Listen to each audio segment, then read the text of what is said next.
as her 200-pound pet chimpanzee rips apart her friend. What it is, guys, it's your boy Blastphamoushd, and today we are here to check out 11 scary 911 calls with video footage. This is going to not be easy. Most people go their entire lives without needing to call 911, but the next time something bad happens, don't be surprised when those 3 numbers are being dialed for you. Number 11.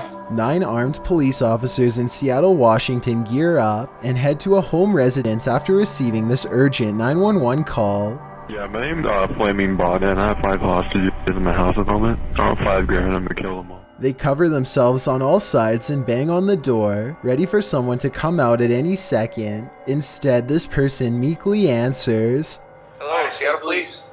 Are you okay? Else in there with you? Can you step out for just a second? Is anybody else inside?" She says that she is alone and has no idea what is going on, or why anyone would call 911 on her apartment.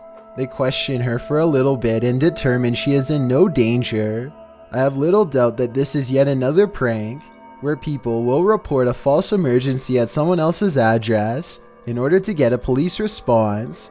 This usually happens over... Okay, see, that one scared the crap out of me. I thought that one was real. Okay, but look, man, people gotta not be doing this type of stuff. Okay? Especially if it's black. You can't do this to black YouTubers. People don't understand that. And just like in this, Caucasian, oh snap, is everything okay? Come on out. Yeah, I mean, when they show up with me and it's a hostage, way different conversation, I can guarantee you. Like, I don't even know if they use words in them situations. But yeah, man, swatting people, man, pointless disagreements in video games. And now that I think about it, whoever called the police appears to have given a screen name at the beginning. Listen to this part and tell me if you can understand the gamer tag they give. Yeah, my name's Flaming Bond. Number 10. Scott Lynch is arguing with his neighbor Howell Morris when suddenly the 72-year-old man gets into a tractor and tries to mow him down. Scott's wife films the entire incident and calls 911 as soon as they escape to the safety of their garage. And when you say he came after your husband with his tractor, did he chase him down or? Yeah, he chased him down on his tractor and my husband had to run, yeah. Scott has little doubt that his neighbor... Bet he won't be talking that shit no more though!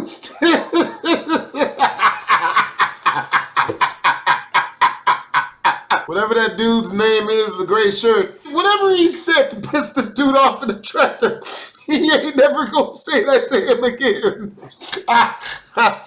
Dude, that's gotta be a weird type of threat. Like, he's chasing him down in that tractor, he's just yelling at him, "I'm gonna tractor your ass." What did he do? The dude in the gray shirt might not be so innocent. Number 9. A man named John Crawford casually walks around a Walmart in Beaver Creek, Ohio, well armed. Here you can see him standing in an aisle on the right side of the screen. Gun in the store. Is he got it pulled out? Yeah, he's like pointing at people. What does he look like? The 911 caller grows more nervous with each passing moment and tells the operator that the situation is growing dire. I don't know what he's just like looking around, waving it. He looks like he's just trying to load it. He's just trying to load it? Yeah. Confirmed. Soon a family of 3 walks down the same aisle as John Crawford and starts checking out some animals for sale. This is where the 911 call gets kind of strange. My name is Ronald Ritchie. He just pointed at like 2 children. Okay. Watch the video again and you'll see that John never really aims at the kids. In fact, the family barely reacts to his presence, and I'm not sure if they even notice him at all. One of them hangs around a bit longer before leaving, so I wouldn't say they were exactly in distress, but the way the 911 caller describes the man and his actions understandably has the police on edge.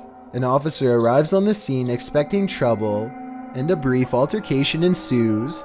The surprised suspect is laid to rest on the spot after police thought he was going to attack. As it turns out, John Crawford was simply buying an airsoft at Walmart on that day. The person who called 911 did not get in any trouble, but many now agree he was overreacting. Let me know if you would have called the police based on what you've seen on this CCTV video. Number 8. Oh, that's rough. Joseph Daniel Cooper is driving down the I-95 highway in Florida when his BMW breaks down and speeds up. Yes, ma'am. I believe my gas pedal is stuck in my car and I'm on the I-95. Troopers have no choice but to lay special stop sticks in the road. It's a risky decision that could cause him to flip, but it's the only one they have left. Get out the way! You're still going 100 even? Yeah, I'm doing like 95 out of 100. Yes, ma'am. The officer throws the stop sticks out just in time for the vehicle to pass over them. When police finally run the car off the road, they find its engine is smoking and going full speed. Clearly, Joseph Cooper was telling the truth after all. Number 7. I don't know, man. He has angels on him, bro. I don't know how he got out of that. Golly. Some Roseville High School students are bored in class and decide to prank call 911. As if that idea wasn't bad enough, they blurt out pretty much the worst thing possible. There's a school shooting. Please come to Roseville High School now. There's a school. It isn't long before the small town North Carolina school is surrounded by law enforcement and put into a full code red lockdown. Soon after, a junior named Kelton Combo finds himself charged with a serious felony that carries up to 2 years behind bars. They need to give him more than that for the stupidity of it. I wasn't able to find out what ultimately happened to him, but based on this video, tell me if you think he really deserves to lose 2 years of his life, or if some other sort of punishment is more fitting. Number 6. A local manufacturing plant in La Porte, Texas calls 911 to report a major problem. We have some injured people. I'm not sure if there's any chemicals involved or not. I'm just relaying them. The 911 call soon becomes quite baffling. At first, the supervisor is not sure if there's been a chemical leak or not.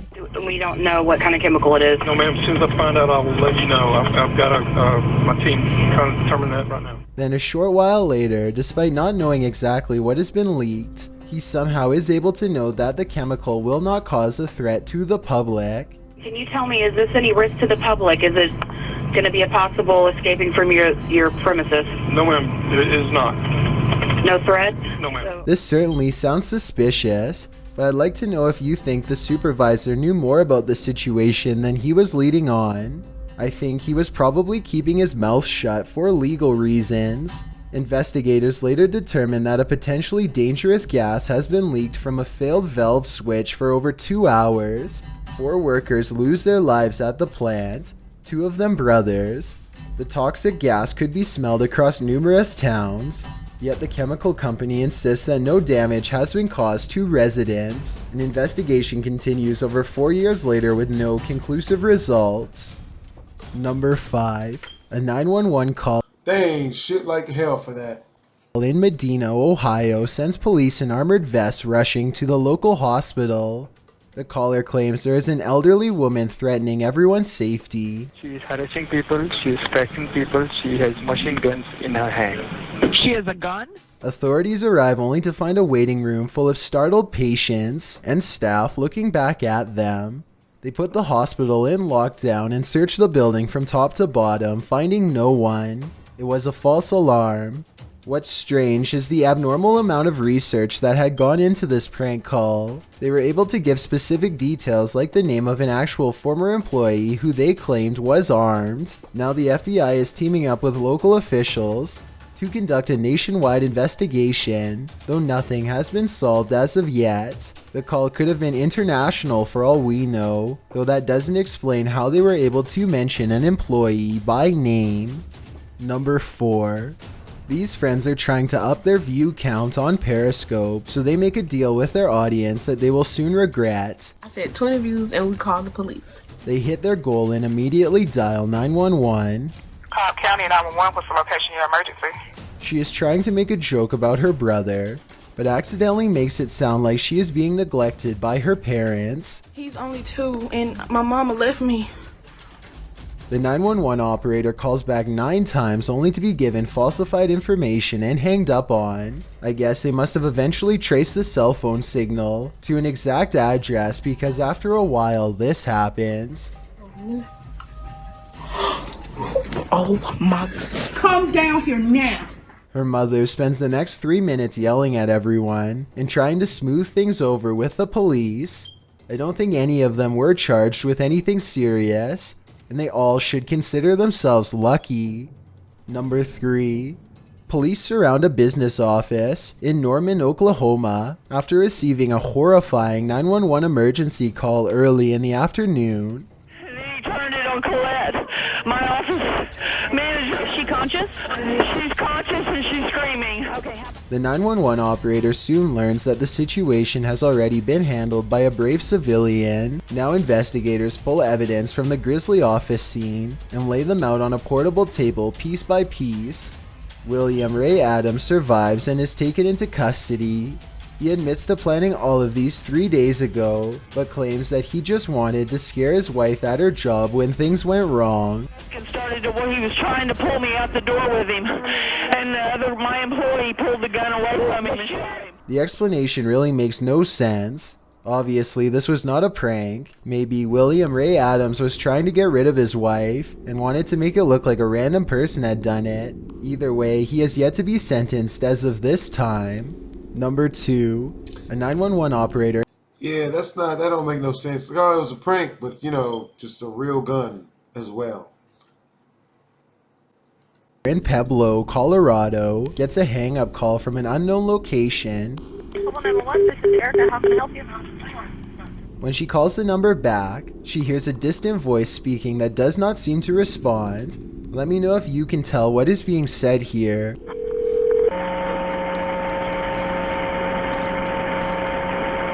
Hello? Hello? As per standard procedure, they trace the number and send a police officer to the address. As it turns out, the call came from inside of an abandoned morgue. No one has been inside for ages, with no plausible explanation. This one remains a mystery to this day. Number 1. Daddy ripped apart. He ripped what apart? Her face? Everything. That's the voice of Sandra Harold calling 911 as her 200-pound pet chimpanzee rips apart her friend Charlotte Nash. Travis the chimpanzee has spent his whole life in captivity without incident, but when Charlotte Nash came to visit sporting a new haircut, he did not recognize her and attacked. Sandra grabs a knife and lunges at her pet while waiting for police. Travis the chimp runs away and eventually ambushes an officer as soon as he arrives. The chimpanzee takes several rounds at close range and retreats back to his house where he sadly does not survive.